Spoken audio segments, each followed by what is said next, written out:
You're such an asshole. AssholeConsulting.com, blah, blah, blah. Give me, you know that. Hello, Mr. Clary. I have been a previous customer of you before, and I have two questions. I'm a full-time student majoring in accounting, and I intern at a CPA firm doing both tax and audit. I'm cynical by nature and believe bosses will do anything to fuck you over. However, my boss treats me fairly and pays me $21 an hour for just being an intern. But also, despite him being very busy, he goes out of his way to train me and make sure I do a good job. Is there an ulterior motive that I'm missing? Sadly, it's kind of sad that when you just treated fairly by an employer, it's like, what's wrong? And yeah, I'll say it again. Working in corporate America is like dating American women. It's just completely unacceptable. So there every once in a while, though, just as there are good women, there are occasionally good employers that it sounds like you have. When you're getting paid $21 an hour to be an intern, that's fucking great. What else did she? Full-time majoring in accounting, doing both tax and audit. Well, that's like the two in-demand. I mean, you're getting experience in both fields. I mean, it could be he's even grooming you. I mean, I had another client where I won't mention the type of business, but it was a business, and they were grooming this 27-year-old kid to become the president of the company. And I'm like, what the fuck? And the kid just had it. You know, he was very skilled and talented, so it was meritocratic. The owners of the company wanted the company to do the best. They took their best employee, who happened to be a 27-year-old kid. And that's the way it should be. So every great once in a while, there are people with their heads out of their asses, and it sounds like your boss is one of them. So is there an ulterior motive? Yeah, but I doubt it, because the ulterior motive, he would have used you already to do the mind-numbing bullshit work that he doesn't want to do, and then called it an internship. He's paying you fair. You're doing actual real work.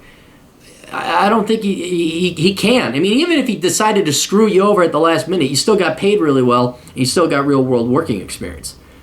That's not getting screwed over. So I think he's just a good, honest guy. You should be very appreciative of what you got there. Because I feel this is too good to be true.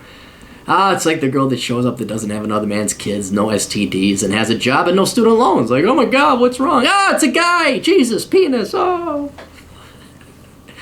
Next question I have is that I really have a like for auditing. As I start thinking what path I want to do, I saw that forensics accounting is one option. Most people start an audit before they enter that arena. I want to know do you think forensic accounting is a viable choice, or should I just stick with audit and tax as a path? Well, I consulted the great Mr. Chad Elkins about it. He's a very busy man, very busy. He went into self-employment so he could be so busy he'd have no time for fun or anything. And he said, forensic accounting, yes, the route to go is through audit, and maybe take some forensic accounting classes in addition to just audit classes. But the main amount of work that you want to do is an audit. He says, do not do tax because they will pigeonhole you into tax. Like, typecasting actors, Sly Stallone was always going to be a muscle-bound dude. Same with Arnold Schwarzenegger. So the same thing with you is if you want to do forensic accounting, focus on audit.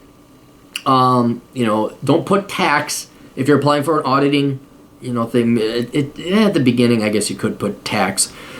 But yeah, you really got to make sure you do not go and work tax, because then they will pigeonhole you. All right, so focus on the audit, and then take some forensic accounting classes, maybe a seminar, CPE classes, something like that. Maybe your boss will even pay for something like that. That might be worthwhile. But that's what Chad Elkins recommends, and thus what I'm recommending. I also want to thank you because when I was 17, I read your book Worthless and did not want to major in finance after that. There we go. Let me know your price. Regards, Max. So thank you, Max. I'm glad that you avoided finance. I'm glad that you're already making more than I was, even 6, 7 years ago. I was making before. You're making way more than I ever did as an intern. You're doing great. I adjusted for inflation, so you're doing great. I'm glad we prevented you from majoring in finance.